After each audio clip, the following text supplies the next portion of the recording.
Man, just when I think creationists can't possibly get any stupider, one of them comes back with levels of idiocy that are just mind-blowing. Really, that's the only thing they've ever shown me to be wrong about. Just look at this idiot, Nephilim Free, who claims to be educating a user named Little Trucking Bozo.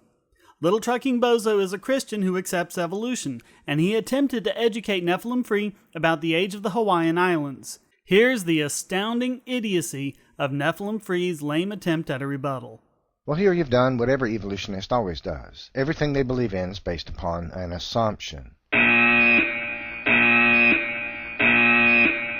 You see, you've assumed, erroneously, that the westernmost islands are eroded more down below sea level than the easternmost islands because they're older.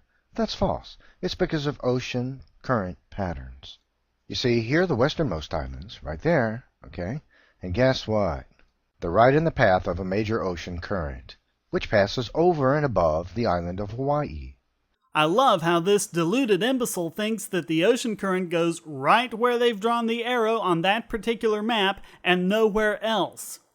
The arrow on this map depicts the upper part of the North Equatorial Current, which extends down to a latitude of 10 degrees, far south of any of the Hawaiian Islands.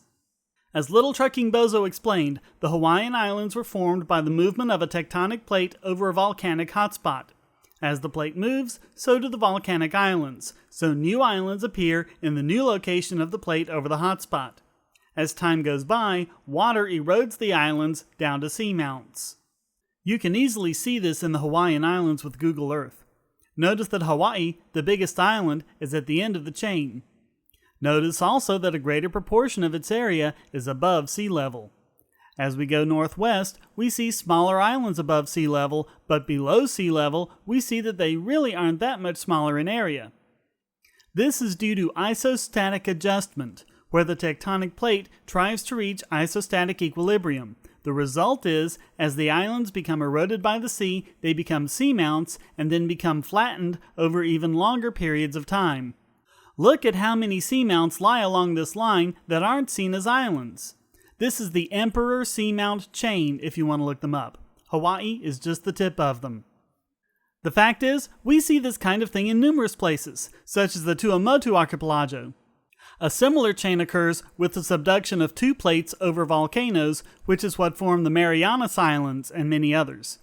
In each and every case, the older islands are eroded and flattened because of isostatic adjustment, regardless of what the currents are doing.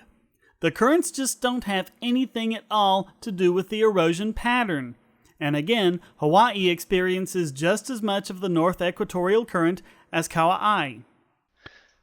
But you didn't research that because you began with your evolutionist assumptions. Or maybe he just knows how to read a simple map. They're also subject to more eddies. An eddy is a big round ocean pattern, a circular one, and it breaks away, and in this part of the ocean it goes northeast. And guess where they go? Right over the westernmost Hawaiian Islands. These eddies, or more accurately, North Equatorial Countercurrent vortices, cover all of the Hawaiian Islands pretty much equally. And even if they didn't, since they're generated south of Hawaii, they should hit the easternmost islands first.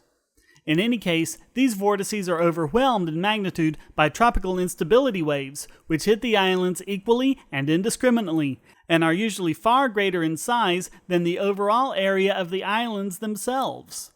How many times have creationists told you that real science supports the creation model, and that evolutionists begin everything they believe with an assumption?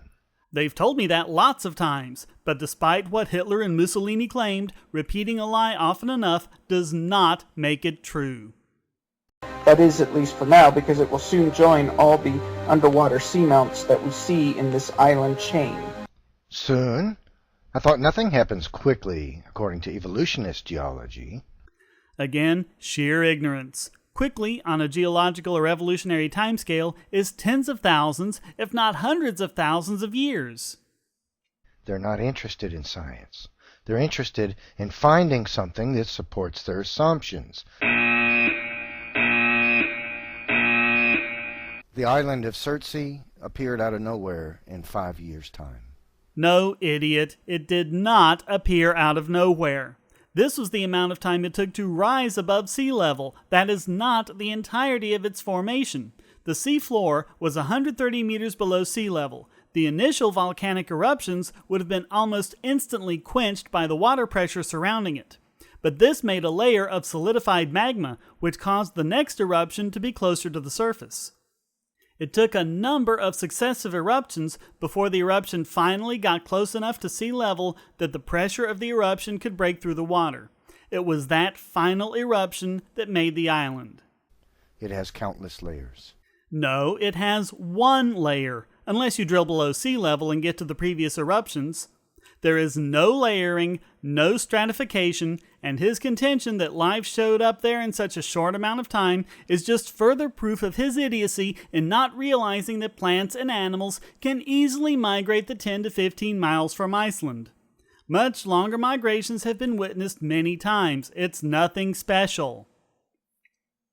Let's look at what actually formed. Surtsee's area is 1.4 square kilometers, and its current elevation is about 115 meters. Whereas the island of Hawaii is over 10,000 square kilometers, and its highest point, the top of Mauna Kea, is over 4,000 meters above sea level. If you measure Mauna Kea from its base instead of from sea level, it's over 10 kilometers high, making it the highest mountain in the world by far. Everest is only a higher elevation because its base is over 4 kilometers above sea level. By comparison, Surtsee's height from base to tip is just 145 meters. Come on, it's not like you can't just look this stuff up.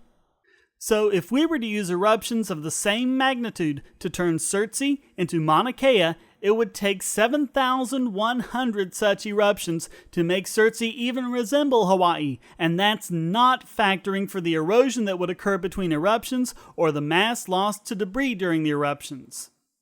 The truth is, Surtsee is a tiny little island that, if current erosion patterns continue, will disappear and become a seamount by the year 2100. If he honestly thinks he can use this as an example to prove that a lasting island like Hawaii can form quickly, then he is just one more bit of confirmation of the delusional nature of all creationists. Well, that's all the dishonesty I can stomach for now, but I hardly think there's anything more worthwhile in the other 14 parts of his video.